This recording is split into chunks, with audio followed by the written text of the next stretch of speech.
Итно да се прогласи кризна состојба во Куманово и Прилеп, за да се канализира борбата со коронавирусот, побара подпредседателот на ВМРО ДПМН Александар Николовски. Тој ја обвини власта дека се занимава со пресконференции и надмудрувања, додека граѓаните го губат здравието и стравуваат за своите животи. Грешките се повторуваат во серија со месеци, а владата, како што рече, делува дезориентирано и загубено.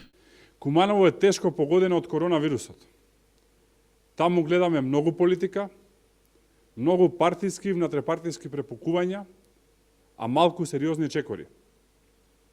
Предлагаме итно да не се донесе одлука за прогласување на кризна состојба во Куманово. И бараме, заради терење политика и надмудрување во рамки на СДСМ, да не страдат граѓаните. Зборувајќи за ситуацијата во Прилеп, Николовски истакна дека и во овој град многу се доцни со реакцијата, бидејќи наместо со борба со вирусот, власта се занимава со подкуп на граѓаните со брашно, шеќер и останати производи, но и со внатрепартиски препукувања. Во Прилеп имаме огромна прогресија на вирусот. Владата и Венко Филипче не тестираат доволно. Тоа е сериозен проблем кој што не може да го реши нити полицискиот час.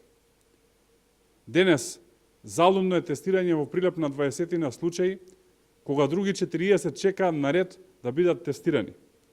Секој ден поминат без детектирање на заболените. Значи ново заболени кои Министерството не ги бележи, а за жал бројката се зголемува.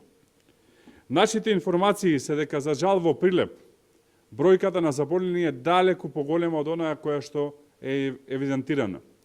На тие луѓе им треба соодветен третман. На тие луѓе им треба помош и им треба лекување. На тие луѓе треба да им се помогне за да се спасат човечки животи. Тоа не се прави затоа што не се тестира доволно. Николовски потенцира дека потешките случаи од Прилеп се префрлаат во Скопје, каде што исто така има лимитирани капацитети, но тоа пренесување на тешко болните кажува дека Прилеп се бори со недостиг на капацитети за справување со коронавирусот. Затоа апелира Прилепската болница веднаш да добие респиратори, веднаш да се направи тестирање на целокупниот медицински персонал и веднаш да добијат соодветна опрема. Истакна и дека Битолската клиничка болница е во опасност, откако се потврди дека еден пациент заболен од коронавирусот лежи во неа, а за резултат се чекало дури 5 дена, што е недозволиво многу време.